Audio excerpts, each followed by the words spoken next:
I work as a night clerk at a supermarket. There are some strange rules to follow. Part 2. The store remained quiet, the aisles undisturbed. The only sounds were the low hum of the refrigerators and the occasional creak of the old ceiling vents. I kept glancing at the phone, half expecting it to ring again, but it didn't. I told myself it was just a coincidence. Some late-night weirdo lurking outside, a misdialed number, nothing more. But I wasn't in the mood to take chances. The uneasy feeling from earlier refused to fade. Instead, it grew, settling deep in my gut like a warning. I didn't understand what was happening, but one thing was clear now. I had to take the rules seriously. So when the clock hit 2:15 a.m., I turned toward aisle 3. And he was there, a tall man in a long coat, standing perfectly still, facing the shelves. A shiver crawled up my spine. My grip tightened around the edge of the counter. Do not approach him. Do not acknowledge him. He will leave at exactly 2:16 a.m. My gaze darted to the security monitor. 2:15:34. The numbers glowed ominously, steady and unblinking. I held my breath. Seconds dragged by, each one stretching longer than the last. My heartbeat pounded against my ribs. The man didn't move, didn't shift, didn't even seem to breathe. He stood there staring at the shelves as if he was waiting for something, or someone. The lights gave a brief, uneasy flicker, and in that split second, my eyes caught the security monitor. 2:16 a.m. The aisle was empty, just gone, like he had never been there at all. No footsteps, no flicker of movement. One moment, he was there. The next, he wasn't. I sucked in a shaky breath, my hands clammy against the counter. Had I imagined it? Was this some elaborate prank? Or had I stepped into something I wasn't meant to see? A chill settled over me, a creeping, suffocating weight in my chest. I felt like I had mistakenly stepped into another world, one where the normal rules of reality didn't apply. I didn't want to check the bread aisle. Every instinct screamed at me to stay put, to pretend none of this was real. But I had already ignored the phone rule, and I wasn't about to make the mistake of doubting another. The rules existed for a reason. Swallowing the lump in my throat, I forced my legs to move. Step by step, I made my way toward the bread aisle, my breath shallow and uneven. Then I noticed. One loaf was missing. The air left my lungs.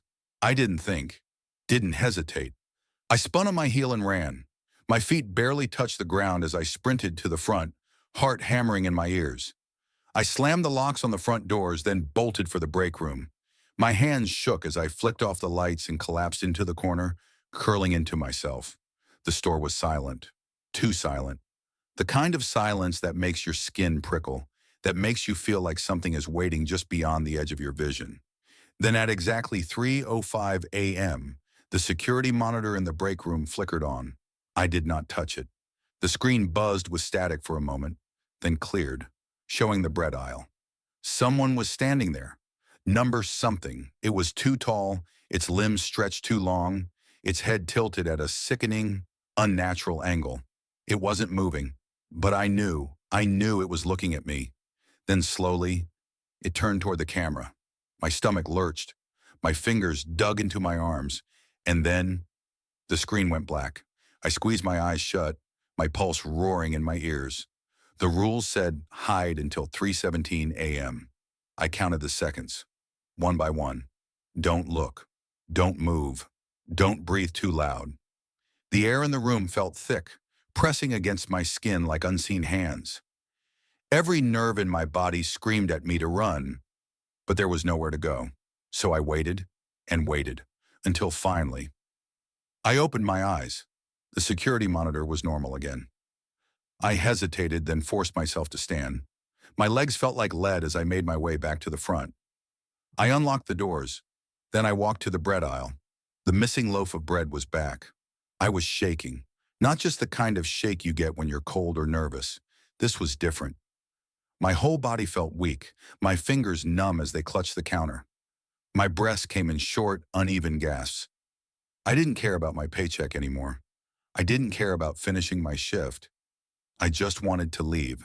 Then at exactly 4:02 a.m., I heard it, a sound that made my blood turn to ice. A soft, distant laugh echoed, barely there, yet impossible to ignore. At first I thought I imagined it, the way exhaustion plays tricks on your mind. But then it came again, high-pitched, playful, like children playing hide-and-seek.